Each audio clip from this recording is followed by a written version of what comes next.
पांदन रस्त्याची पाहणी केली, काय परिस्थिती आहे अमरावती आणि विदर्भाची? मला या गोष्टीचा आनंद आहे की मुख्यमंत्री बळीराजा पांदन रस्ते योजनेमध्ये शेतकऱ्याचे रस्ते आता बांधकाम सुरू झाले आहेत.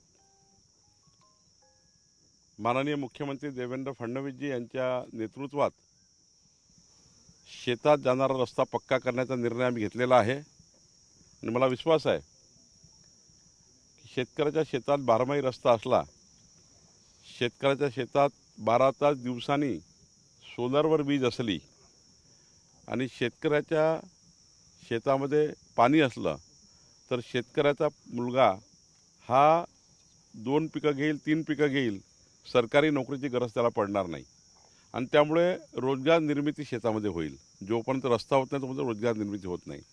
आज मला या ठिकाणी आनंद या गोष्टीचा वाटतं की या तालुक्यामध्ये, भातकुली तालुक्यात, अमरावती जिल्ह्यामध्ये आमचे आमदार राजेश वानखेडेजी यांनी शेत रस्त्यामध्ये क्रांती करण्यात ठरवलं आहे आणि त्यांनी स्वतः प्रत्येक रस्त्यावर जाऊन या ठिकाणी रस्त्याचं डिमार्केशन करणे, सीमांकन करणे आणि आता मी सूचना दिल्या आहेत की रस्त्याचं जे बाउंड्री आहे ती बाउंड्री फिक्स करा आणि दोन्ही बाजूला सावली असणारे निंबाचे झाडं, आंब्याचे झाडं, वडाचे झाडं, सुंदर झाडं लावा, जेणेकरून शेतकऱ्याला सावलीमधनं शेतामध्ये जाता येईल असं आच्छादन या ठिकाणी तयार करायचं आहे.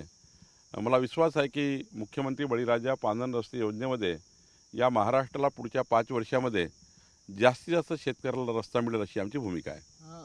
पंतप्रधानांनी आवाहन केल्याच्या नंतर मुख्यमंत्र्यांनी सुद्धा अनेक सुरक्षामध्ये कमी केली. तुम्ही पण नागपूरहून निघाले तर ताफा कमी होता, पण आता पांदन रस्ते ते पाहणी करण्यासाठी तुम्ही आले तर 12 ते 15 गाड्या आलेल्या आहे. नाही, ते आता वेगवेगळ्या अधिकाऱ्यांच्या त्या ठिकाणच्या ADOची एक गाडी, तहसीलदारची एक गाडी, मी त्यांना सूचना दिली आता एकाच गाडीत प्रवास करायचा, माझ्या गाडीत बसायची गरज पडली तर.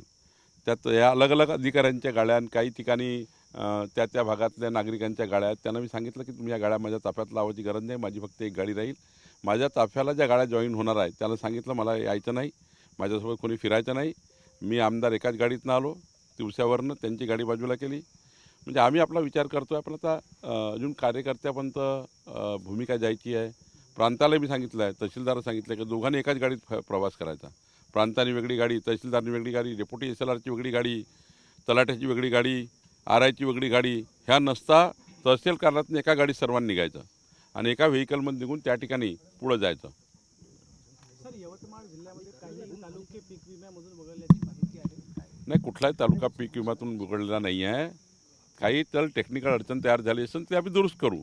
आम्ही जमाबंदी आयुक्ताला आणि माननीय ॲग्रिकल्चर कमिशनरला सांगितलं आहे की टेक्निकल अडचण दूर करा. कुणाला वगळता येत नाही पीक विमा योजनेत. रेती धोरणामध्ये तुम्ही बदल केलेला आहे. पंतप्रधान आवास निवासासाठी 10% रेती तुम्ही राखीव ठेवले असं काही आदेश काढला आहे. 2 महत्त्वाचे निर्णय घेतलेले आहे.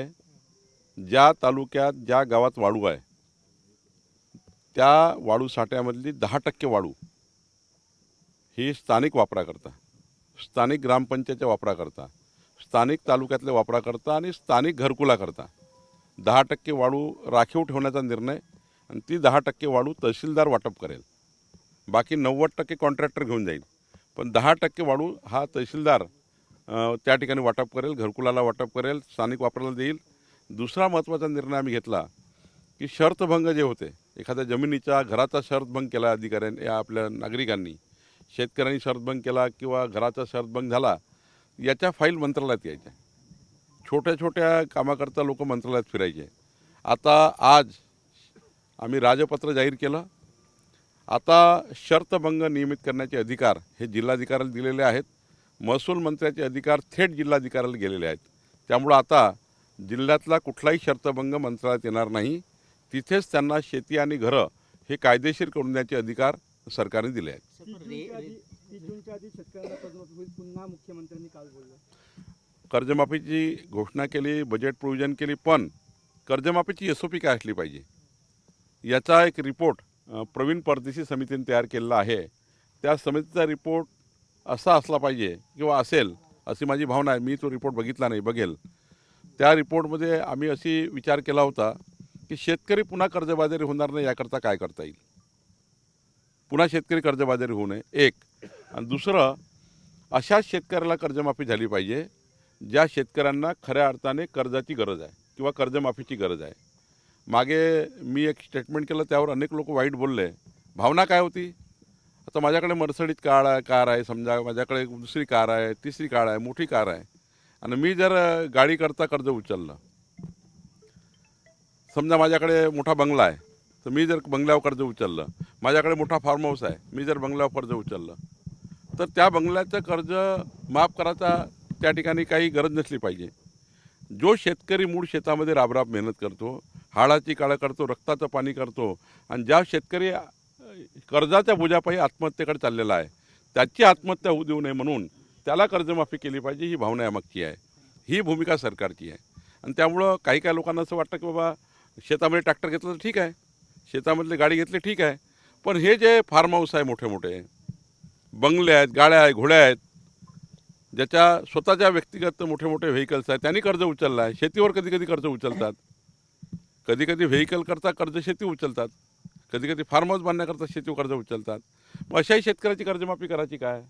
तर आमची भावना ही आहे की ज्या शेतकऱ्याला खरंच गरज आहे, जो आज बियाणं घेऊ शकत नाही, जो आज पीक पेरू शकत नाही, पैसाच नाही आहे, अशा शेतकऱ्यांना कर्जमाफी केली पाहिजे. राज्यातला कांदा उत्पादक शेतकरी जो आहे तो अडचणीत आहे. मात्र केंद्र सरकारकडून 12 रुपये 35 पैशांनी खरेदी करण्याचे आदेश दिले आहे. राज्यात केव्हा होईल चालू? आता कालच माननीय मुख्यमंत्र्यांनी घोषणा केली. काल शिवराजसिंग चौहानजी त्या ठिकाणी येऊन गेले महाराष्ट्रात. एक महत्त्वाचा निर्णय घेतला कांदा खरेदीचा. जो कांदा जेवढा पिकवण्यासाठी पैसा आला तेवढाही पैसा मिळत नाही आहे शेतकऱ्यांना, आणि त्यामुळे त्याकरता अत्यंत महत्त्वाचा निर्णय केंद्र सरकार राज्य सरकारने केला आहे. कांदा खरेदी आता सरकार करणार आहे. एक चांगला दिलासा कांदा उत्पादक शेतकऱ्यांना मिळणार आहे. एसटीच्या दरवाढीची संख्येसुद्धा सरनाईकांनी दिली आहे. आता पेट्रोल डिझेल वाढलं 3 रुपयांनी, काही तर थोडं मोठं होईल आता त्याच्यामध्ये, त्याचा प्रताप सरनाईक सांगतील आपल्याला. नीटच्या परीक्षेमुळे सर 3 विद्यार्थ्यांनी या राज्यामध्ये आत्महत्या केली आहे. देशात 3 विद्यार्थ्यांनी आत्महत्या केली. देशात 3 विद्यार्थ्यांनी आत्महत्या केल्या. नीटच्या परीक्षेमध्ये थोडं मला वाटतं आता काल केंद्रीय मंत्री धर्मेंद्र प्रधानजी यांनी नवीन डेट जाहीर केलेली आहे. त्या डेटला परीक्षा होतील. सर भविष्यात परीक्षेत असे घोळ होऊ नये यासाठी काय पावले उचलणार? मला वाटतं काल केंद्र सरकारने राज्य सरकारने दोन्ही गोष्टी फार सिरियस घेतलेल्या आहे. नीटसारखी परीक्षा जर लीक होते हे दुर्दैव आहे, सर्वांकरता चिंतेची गोष्ट आहे. त्यामुळे यामध्ये मोठ्या प्रमाणावर आता कसं सर्व्हिलन्स करता येईल ज्यातनं हे नीट पेपर लीक होणार नाही, कुठलेच पेपर लीक होणार नाही, याची काळजी सरकार घेत आहे, केंद्र सरकार घेत आहे. विद्यार्थ्यांची मागणी की ऑनलाईन जर झालं तर असं काही होणार नाही. नीटच्या पेपर फुलचं कनेक्शन जे आहे ते पुण्यामध्ये जोडलं जात आहे. महाराष्ट्रातून हा पेपर आता मला फार एवढी माहिती नाही आहे, त्यामुळं मला ती माहिती घ्यावी लागेल, मग बोलावं लागेल.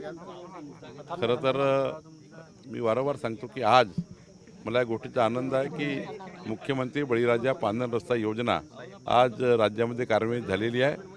त्या योजनेचा आज भातकुलीमध्ये या ठिकाणी शुभारंभ झालेला आहे, आणि त्याकरता या ठिकाणी अत्यंत महत्त्वाचा हा जो विचार आम्ही केला शेतकऱ्याकरता तो आता पूर्णत्वास जात आहे.